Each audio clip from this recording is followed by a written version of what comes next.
guys, welcome back to my channel bersama It's Naf yang ngambis.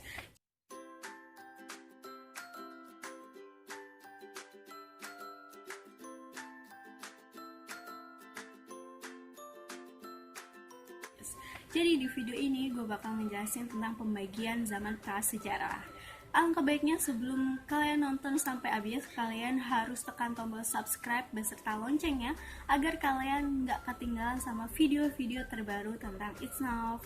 Jangan lupa juga kalian harus siapkan buku catatan karena materi ini penting banget buat kalian yang mau ujian sekolah atau ujian kenaikan kelas. Dan SBMPTN karena 1 hingga 2 soal pasti ini akan keluar dan kalian pasti nyesekkan kalau itu jawabannya salah padahal soalnya gampang banget. Nah, gimana? Udah di subscribe belum? Kalau misalkan udah, kita langsung aja yuk lanjut ke pembahasan. Jadi di sini gue bakal menjelaskan 2 subbab materi, yaitu tentang pembagian zaman prasejarah berdasarkan geologi dan pembagian zaman prasejarah yang ada di Indonesia. Yang pertama, gue bakal ngejelasin tentang pembagian zaman prasejarah berdasarkan geologinya dulu. Jadi, berdasarkan geologi, zaman prasejarah dibagi menjadi 4 macam. Yang pertama yaitu zaman Acaikum, sekitar 2.500 juta tahun yang lalu. Yang kedua ada Paleozoikum, sekitar 340 juta tahun yang lalu. Yang ketiga ada Mesozoikum, sekitar 140 juta tahun yang lalu. Yang terakhir ada Neozoikum atau Kanozoikum, sekitar 60 juta tahun yang lalu. Yuk kita langsung aja bahas ciri-ciri satu persatu dari zaman tersebut. Zaman yang pertama yaitu zaman yang paling tertua, Archaikum. Ciri-cirinya bumi masih belum ada kehidupan sama sekali dan suhu bumi masih sangat panas serta keadaan bumi masih belum stabil. Ya wajar lah ya, karena mungkin bumi baru pertama kali diciptakan. Yang kedua, zaman kedua yaitu Paleozoikum.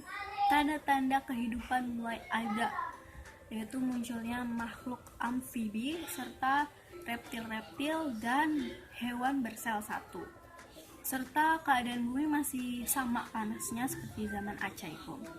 Zaman yang ketiga yaitu zaman Mesozoikum. Tanda-tandanya kehidupan mulai berkembang, ditandai dengan adanya reptil raksasa yaitu dinosaurus. Yang terakhir ada zaman Neozoikum atau biasa disebut Kanozoikum. Dibagi menjadi 2 subbab zaman lagi yaitu kuarter dan tersier. Kalian bisa lihat di bawah ini ya agar lebih jelasnya dalam pembagian zaman Neozoikum, kuarter dan tersier. Nah, itu dia pembagian zaman berdasarkan geologi. Sekarang gue mau ngejelasin tentang pembagian zaman prasejarah yang ada di Indonesia. Jadi pembagian zaman prasejarah yang ada di Indonesia dibagi menjadi 2, yaitu zaman batu dan zaman logam. Tapi di sini gue bakal ngejelasin zaman batunya aja karena di zaman batu yang paling sering banget keluar di soal. Sedangkan zaman logam kalian bisa searching sendiri karena di situ materinya dikit dan mudah banget buat dihafal. Zaman batu dibagi menjadi 4, yaitu yang pertama ada zaman Paleolitikum, yang kedua ada zaman Mesolitikum, dan yang ketiga ada zaman Neolitikum, yang terakhir adalah Megalitikum. Yuk kita bahas satu persatu dan ciri khas serta kebudayaan yang ditinggalkan dari zaman prasejarah tersebut. Yang pertama zaman Paleolitikum atau zaman batu tua. Zaman ini ditandai dengan adanya manusia purba yang berpindah-pindah tempat. Ciri khasnya mereka berpindah-pindah tempat dan masih food gathering, yaitu mengumpulkan makanan. Kebudayaan yang ditinggalkan yaitu adanya kapak genggam, kapak perimbas, serta alat dari serpihan tulang yang mereka bekas dari berburu. Zaman yang kedua adalah Mesolitikum. Zaman yang kedua adalah Mesolitikum.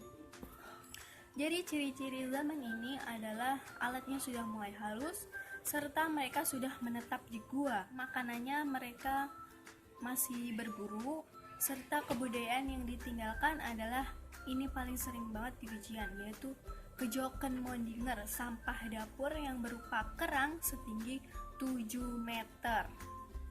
Yang ketiga ada zaman Neolitikum, yaitu zaman di mana manusia purba yang ada di Indonesia sudah menetap dan menghasilkan makanan sendiri, yaitu dengan cara bercocok tanam dan beternak. Kebudayaan yang ditinggalkan adalah kapak corong dan kapak lonjong. Kapak lonjong ini dibagi menjadi dua, namanya Wilson Bank, kapak lonjong, dan Klein Bale, kapak lonjong namun bentuknya kecil. Yang terakhir ada zaman Megalitikum, di mana zaman ini manusia purba yang ada di Indonesia sudah mulai mengenal adanya religi, yaitu dengan menyembah roh-roh nenek moyang mereka. Kebudayaan yang ditinggalkan adalah menhir, dolmen, waruga, punit berundak-undak, dan sarkofagus. Nah, kalian bisa lihat gambarnya di bawah ini biar lebih jelas. Nah, gimana nih video kali ini? Masih semangat kan untuk video selanjutnya? Kalian harus tetap keep watching ya. Dan jika kalian suka dengan video ini, kalian harus tekan tombol like dan kalian harus komen, karena komen ini berpengaruh banget sama gua, karena biar lebih semangat membuat video-video ambis lainnya. Dan jika kalian sayang dengan orang yang ada di sekitar kalian, kalian harus share ilmu pengetahuan ini, karena share is caring. Oke, sampai jumpa di video selanjutnya ya. Dadah.